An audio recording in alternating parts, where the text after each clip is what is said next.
Assalamualaikum warahmatullahi wabarakatuh. Perkenalkan, nama saya Ipo Wijaya Sidauruk, NPM 1912110409. Di sini saya ingin mempresentasikan seminar proposal saya yang berjudul Pengaruh Koneksi Politik dan Riskomite terhadap Kinerja Keuangan pada Perusahaan Keuangan yang terdaftar di Bursa Efek Indonesia periode 2020 sampai 2022. 1. Pendahuluan. Latar belakang.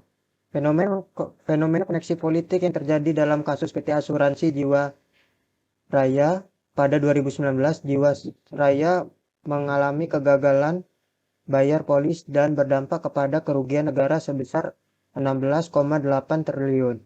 Dari hasil penyelidikan Kejaksaan Agung, manajemen Jiwasraya diduga melakukan penyalahgunaan jabatan Dewan Komisaris yang diterbitkan dari CNBC 2020.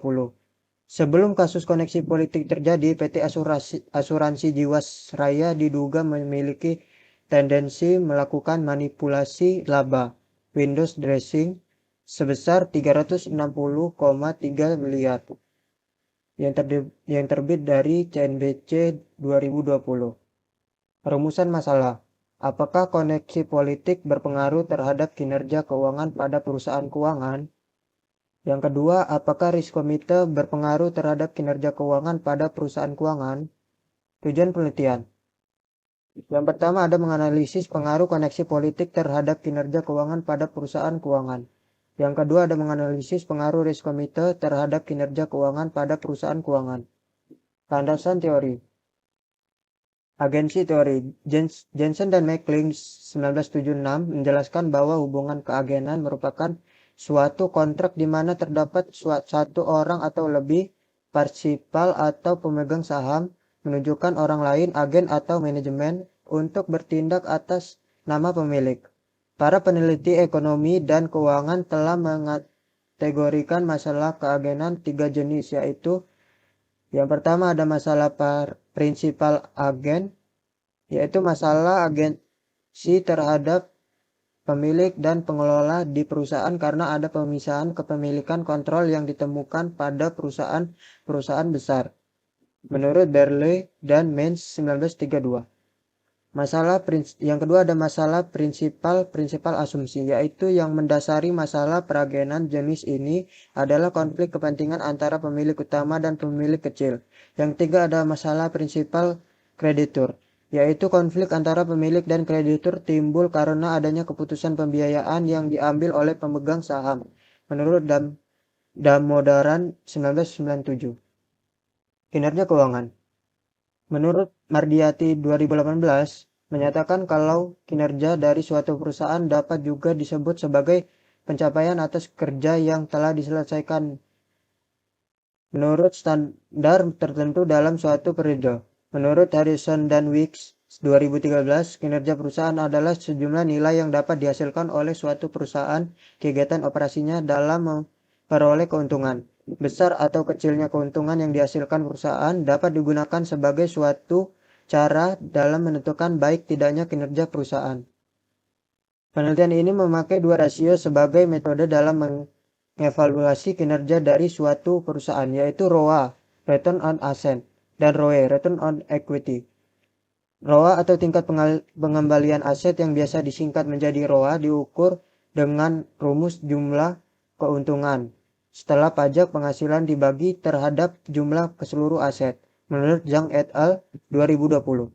Rasio ROE dihitung dengan membagi total pendapatan setelah dikurangi dengan pajak penghasilan dengan total ekuitas, menurut Harris et al. 2019. Koneksi politik. Koneksi politik merupakan fenomena yang meluas di negara-negara berkembang dan efek dari transisi mereka telah banyak menarik riset yang berkembang. Perusahaan didefinisikan memiliki koneksi politik jika chairman atau CEO perusahaan tersebut sedang menjabat atau mantan pejabat pemerintahan. Menurut WU DKK 2012, koneksi politik dibagi menjadi 3 kategori, yaitu sebagai berikut. 1. Dewan Komisaris, 2. Dewan Direksi, dan Komite Audit, 3. Pejabat lain. Riskomite. Riskomite dalam penelitian ini diukur dengan sebagai berikut. 1. Keberadaan RC atau RCX adalah variabel dummy yang menangkap keberadaan RC yang terpisah. Mengikuti penelitian sebelumnya, menurut Yatim 2010, Hines dan Peters 2015, Al-Hadi et al. 2018, Elamer dan bin Said 2018, Abdullah dan Said 2019. 2. Independensi RC atau RCNDPE. Di bawah MCGC, anggota NC didefinisikan sebagai independen jika dia bukan pejabat perusahaan, independen dari manajemen, dari pemegang saham, pengendali, dan tidak mewakili kepemilikan, terkonsentrasi, atau keluarga dari sahamnya. 3. Ukuran RC atau RC size diukur sebagai jumlah direktur pada RC menurut Eng et al. 2013, Battaglia et al. 2014, Al-Hadi et al. 2016, Elamer dan Ben Said 2018. 4. Ketekunan RC atau RCDELG. Jumlah pertemuan RC dalam 1 tahun keuangan digunakan untuk mencatat ketekunan RC. Menurut Equi et al. 2013, Eng et al. 2013, Battaglia et al. 2014, Elamer dan Ben Said 2018. Kerangka berpikir. Kerangka berpikir di sini berpengaruh. Koneksi politik diduga berpengaruh terhadap kinerja keuangan, dan risiko diduga berpengaruh terhadap kinerja keuangan. Metode penelitian. Jenis penelitian. Jenis penelitian ini kuantitatif yang bersifat asosiatif.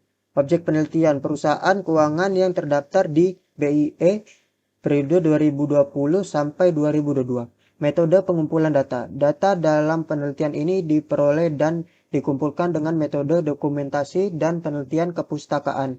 1. Uji code test, 2. Uji human test, 3. Uji asumsi klasik, 4. Uji multikolonialitas, 5. Uji heterokolonialitas, 6. Uji autokorelasi, 7. Uji normalitas. Populasi dan sampel. Populasi dalam penelitian ini adalah perusahaan keuangan yang terdaftar di Bursa Efek Indonesia yang telah mempublikasikan laporan tahunannya pada periode 2020 sampai 2022. Sampel penelitian ini yaitu 20 perusahaan perbankan yang sudah terdaftar di Bursa Efek Indonesia dan telah menerbitkan laporan keuangan tahunan pada tahun 2020 sampai 2022. Teknik pengambilan sampel yang digunakan dalam penelitian ini adalah purposive sampling. Kerangka pengembangan hipotesis. Di sini ada dewan komisaris yang berpengaruh terhadap kinerja keuangan, dewan direksi, komite audit yang berpengaruh terhadap kinerja keuangan, pejabat lain yang berpengaruh terhadap kinerja keuangan, dan risk komite yang berpengaruh terhadap kinerja keuangan. Terima kasih.